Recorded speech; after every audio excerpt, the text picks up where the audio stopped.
Hi friends, welcome back to my channel. मैं प्रीति प्रजापति और BPSC TRE 2 में सेलेक्टेड और आज का वीडियो है सिर्फ आपके लिए। हेलो फ्रेंड्स, तो कैसे हैं आप सब? मिलते हैं हम लोग आपसे बहुत ही दिनों के बाद, यानी कि आज मैं लगभग 1 महीने के बाद मिल रही हूँ। इस बीच में चीजें बहुत सारी उथल पुथल हो गई हैं। बहुत से लोगों के झोली में खुशियों की बहार आई है और बहुत सारे लोग दुखी भी हुए हैं।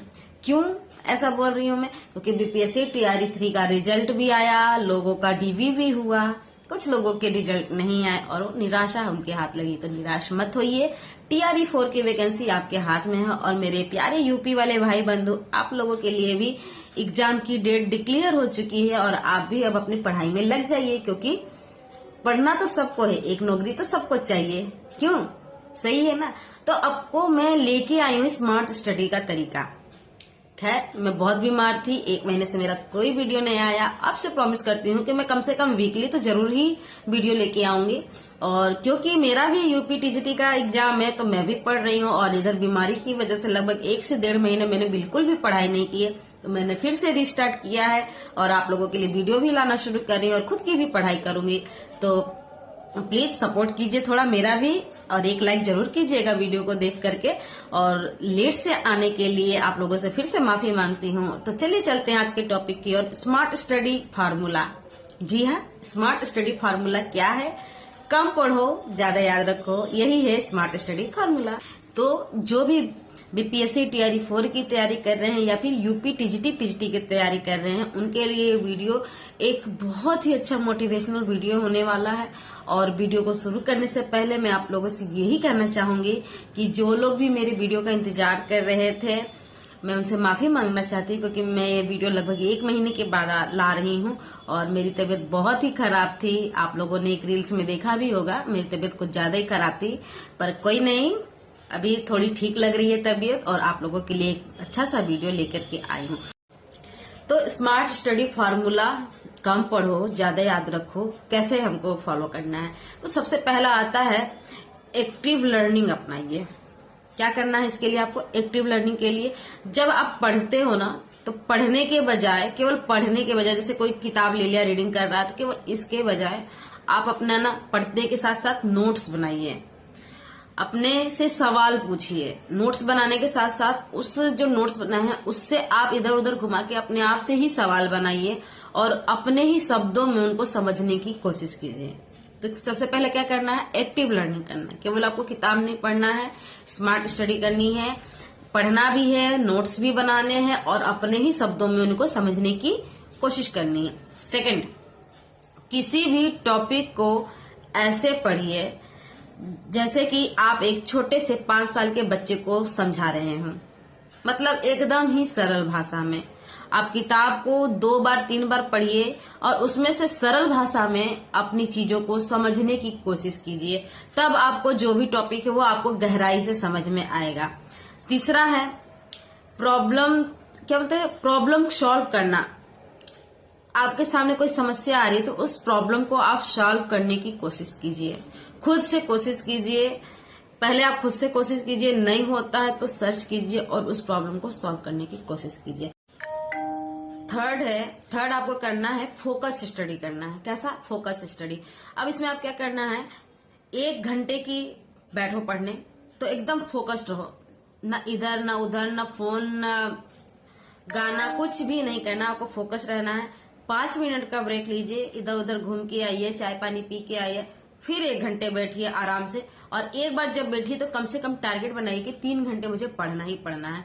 मेरे साथ भी ऐसा होता, तो मेरे पास बहुत कम समय मिलता था पढ़ने के लिए, 2 बच्चों के साथ घर का काम करते हुए, तो मैं कम से कम 3 घंटे बैठती थी और उसमें मेरा 5 से 10 मिनट या 15 मिनट का ब्रेक हमेशा रहता था। ये नहीं कि मेरा 1 घंटे के बाद ही ब्रेक लगता था, हो सकता था 25 मिनट के बाद भी लग जाए, कभी 1 घंटे के बाद भी लग जाए, क्योंकि बच्चे छोटे थे, कुछ न कुछ उत्पात मचाते ही रहते हैं।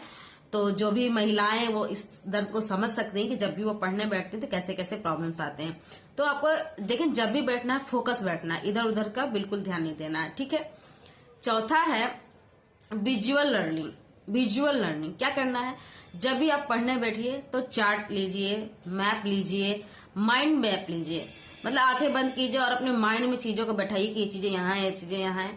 तो जब आप ऐसे करोगे ना, अपना डायग्राम बनाओगे, खुद से कोशिश करोगे डायग्राम, चार्ट पेपर और माइंड मैपिंग करके, तो आपके दिमाग में वो चीजें बैठती जाएंगी और आप एक अच्छा याद रख सकोगे चीजों को। अब हम लोग फिफ्थ पे आते हैं।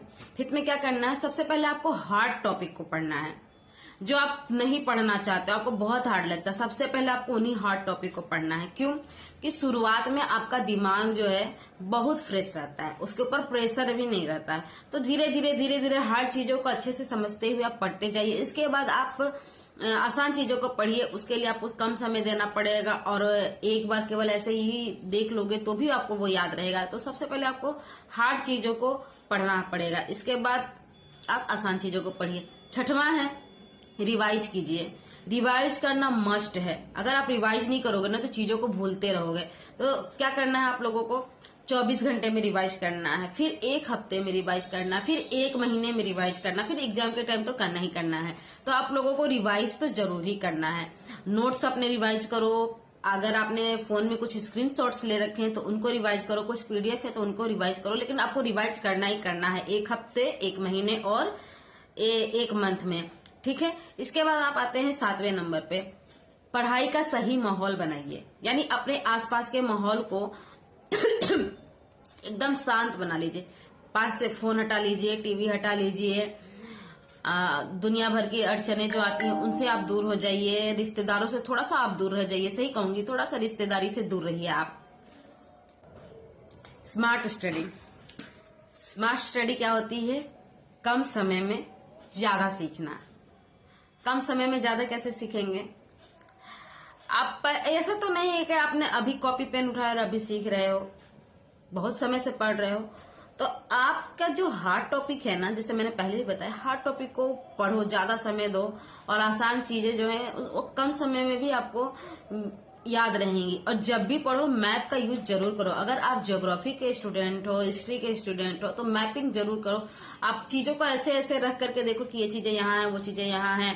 मैथ बना रहे हो तो उसको भी आंखें बंद करके फार्मूला को सेट करने की कोशिश करो, आपको चीजें याद जरूर रहेंगी। और अगर आपको ये वीडियो अच्छी लगी है तो इसके लिए आप एक लाइक कीजिएगा, मेरे चैनल को सब्सक्राइब कीजिएगा और प्यारे प्यारे कमेंट जरूर लिखिएगा। और श्री राधे जरूर लिखिएगा कमेंट में। ओम नमः शिवाय, हर हर महादेव। मिलते हैं नए वीडियो में, तब तक के लिए बाय। लाइक करना मत भूलना।